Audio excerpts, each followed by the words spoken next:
Hey civics friends, we're going to go over the study guide today. I'm going to teach you how to read and study at the same time.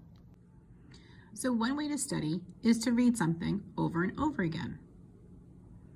Another way to study is to read something, highlight as you go, and take notes on it. That's what I'm going to show you how to do today. So as I begin to read, I have a highlighter. I'm going to read slowly, and I'm going to underline or highlight things that I think are important. Here we go. The United States Constitution, is a written plan that says what our government should do. The United States Constitution was written in Philadelphia more than 200 years ago. The Constitution protects your rights. Oh, that's important. Every American has rights, and every right has a responsibility. Every American has a responsibility. Oh, I think that's important right there. So you see, I highlighted it right here. In this section, you can write some notes. Notes can either be words or they could also be drawings. So I went back and I reread it. I decided that I would write out the words plan equals government should do. That's right. You don't have to write in complete sentences. You don't even have to write in full words. As long as you understand what you write, that's cool. I also decided to draw a picture because it would remind me that the Constitution is a document. So I wrote like a scrolled document. I also wanted to remember that it protects rights. And with rights comes responsibilities. By reading it again and by writing notes and drawing pictures, it helps me remember. Remember, I am terrible at remembering. So let's try this one.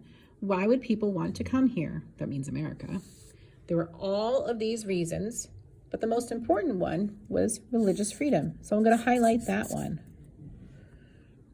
It says down below, many people who came to America did not have money. I'm going to highlight that. Did not have money. They worked for their passage and were called indentured servants. Oh, I remember that was a vocabulary word. So I'm going to highlight that, and I'm going to go back and highlight what it meant. Yeah. This was someone who agreed to work for someone for a set period of time in return for the cost of coming to America.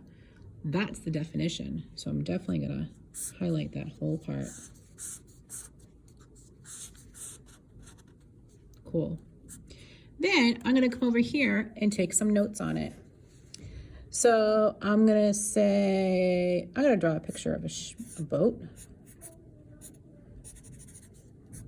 And I'm going to draw an arrow, and I'm going to write religious freedom, because that's important.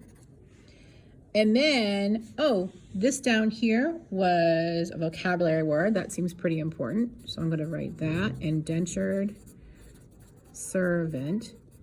And I'm going to draw a person who's unhappy and a little tired.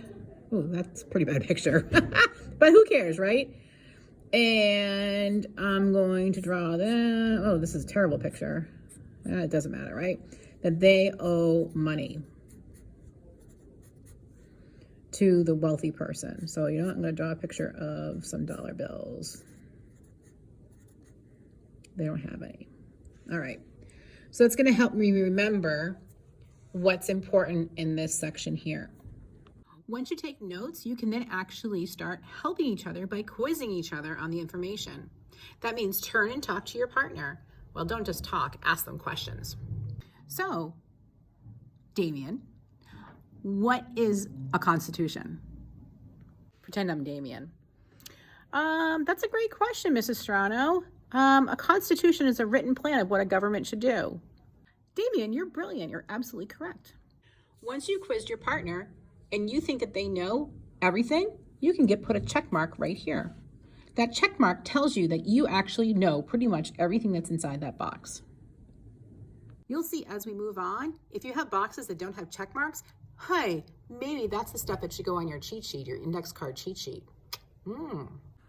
So let's go ahead and practice taking notes, reading and studying, and quizzing each other.